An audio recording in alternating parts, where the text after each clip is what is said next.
Olá, hoje é terça-feira, 5 de julho. Produção de mel cai na região e o preço fica mais caro. Uma doença que duplicou nos últimos 25 anos no país e ainda é pouco conhecida pela população. A gente fala sobre o linfoma com a hematologista Moema Nenê Santos. Como a arte do circo junto da música, da dança e do teatro tem mudado a rotina de crianças e adolescentes em Vila Maria. E ainda um percurso por Passo Fundo com a proposta de reler a cidade dentro de um contexto histórico, arquitetônico e urbano. O canal de notícias está começando, então fique com a gente porque aqui você encontra mais conteúdo.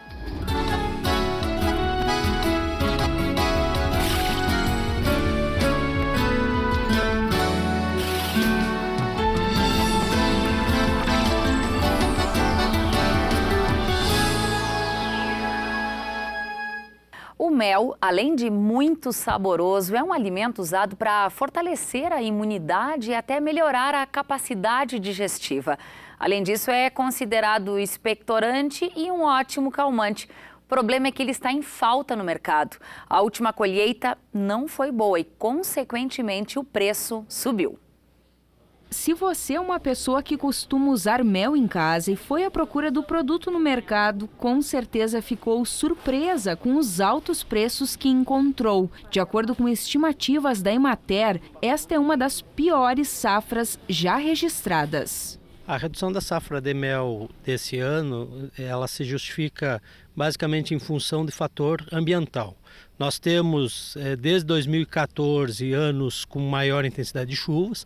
Essa maior intensidade de chuvas, ela acaba lavando o pólen, lavando o néctar. Lavando esse pólen e néctar, diminui a quantidade de alimento para as colmeias e essa redução, então, de alimento faz com que você tenha um menor rendimento de produção de mel nas colmeias. Só no norte do Rio Grande do Sul, o saldo da colheita é de 30% a menos que em outros anos, o que afeta diretamente na elevação dos preços para quem consome. Existe sim uma tendência de suba de preços, pois nós ainda estamos no período entre safra. Nós ainda temos 3 meses de consumo aquecido do mel, que são o período de inverno, de julho, agosto, setembro, e nós temos as primeiras colheitas que vão ocorrer a partir de outubro. Trabalhando com mel há mais de 20 anos, o Rui viu de perto a produção cair ano após ano. Se a safra fosse boa, a estimativa seria colher cerca de 30 quilos de mel por colmeia, mas ele colheu somente 7 em cada uma.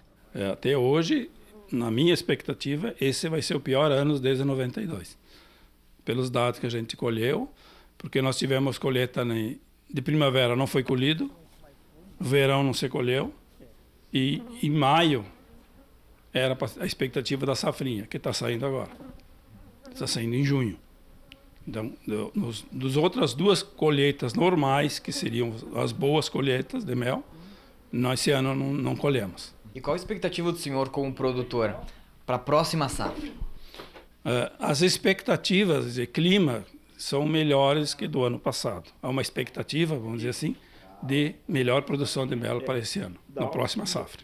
Nós tivemos também um enfraquecimento dos enxames. Como a produção foi menor em 2014 e 2015, nós tivemos também reservas menores nas colmeias e essas reservas menores remetem a enxames mais fracos. Se você tem enxames mais fracos na saída, no começo da primavera, naturalmente você vai ter também um rendimento menor no próximo ciclo de produção. Os linfomas são cânceres que afetam células do sistema imunológico e podem se manifestar de diferentes formas nas células linfáticas, que são as responsáveis pela produção e transporte dos glóbulos brancos. São os glóbulos que defendem o corpo de infecções. Embora sejam registrados todos os anos cerca de 10 mil novos casos de linfoma, a doença ainda é desconhecida pela maioria da população. Para a gente conhecer um pouquinho mais esse assunto, nós convidamos a hematologista do Hospital da Cidade, Moema Nenê Santos. Doutora, seja bem-vinda ao PFTV. Obrigada pelo convite, né, da UPF. Doutora, como é que normalmente se manifestam os linfomas?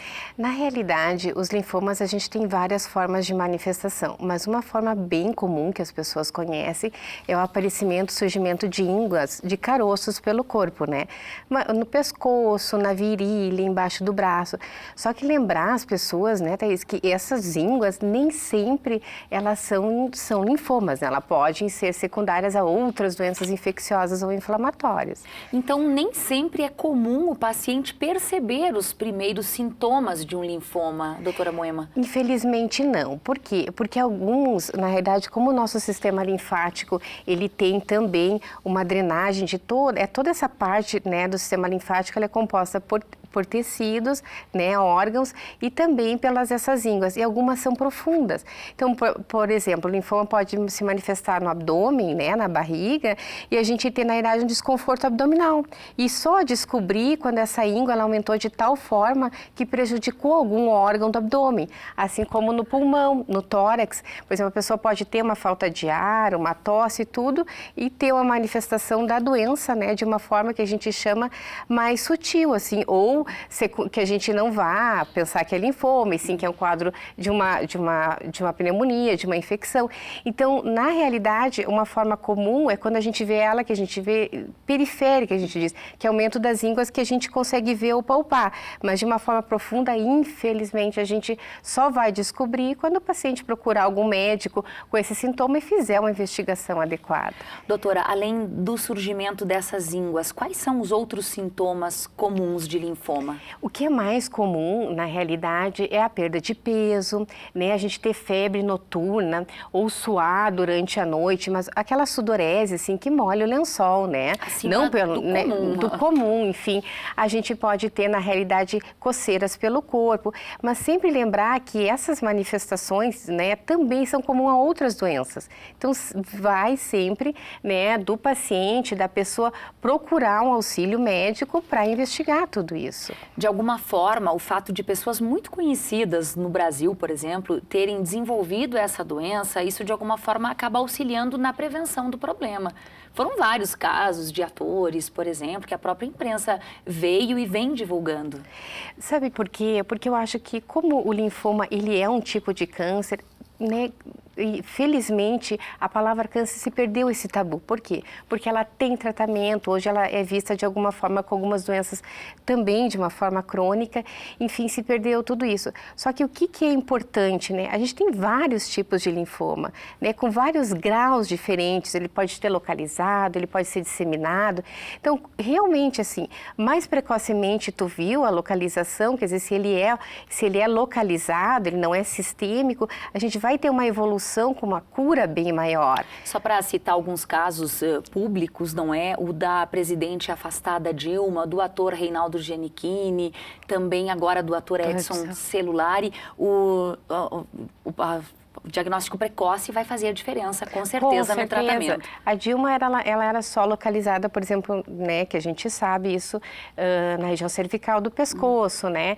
Então, a gente tem, na realidade, alguns que o tratamento, ele é bastante simples, enfim, né? E com índices de cura altíssimos, né? Essa é a boa notícia. Essa é a boa notícia. Apesar de um diagnóstico difícil, não é? Mas, infelizmente, o Brasil hoje, a gente tem 10 novos mil casos por ano, né, só no Brasil. Mas ainda a gente tem uma mortalidade que gera quase 50%, 4 mil, né, óbitos anuais, no mínimo. Doutora, alguém que tenha tido um caso na família tem mais chance de desenvolver essa doença? Não, Thaís, não, de forma nenhuma, porque a gente sabe que a gente não tem uma causa do linfoma, mas a gente tem alguns fatores de risco associados a eles. Que seriam quais, doutora? O que é comum e que a gente vê associação são de doenças, de alguns quadros virais, alguns vírus da hepatite B ou C, o HIV, algum Helicobacter pylori, HTLV, que a gente chama. Existem as doenças autoimunes, né? Algumas doenças reumatológicas que são associadas. Existe o fator de exposição. Infelizmente, no Rio Grande do Sul, a gente tem muito agricultor, que lida muito com pesticida, herbicida, fertilizante, que são extremamente tóxicos, né? Então, esses fatores de risco, solventes, tintas, né, benzeno, realmente são fatores, na realidade, que a gente tem um risco grande, porque tem um dano a essa célula. Doutora, muitíssimo obrigada pelas informações. Um bom dia de trabalho para você. Obrigada pelo convite. Bom, e quem deseja estudar aqui na UPF já nesse segundo semestre, mas acabou perdendo aí o vestibular de inverno ainda, tem chance. A UPF está com inscrições abertas para o vestibular complementar. A universidade oferece também uma série de benefícios financeiros para os novos alunos. Você pode conhecer esses benefícios e também fazer a inscrição no site vestibular.upf.br. Depois do intervalo, a gente mostra como a arte do circo, junto da música, da dança e do teatro, tem mudado a rotina de crianças e adolescentes em Vila Maria. Nós já voltamos.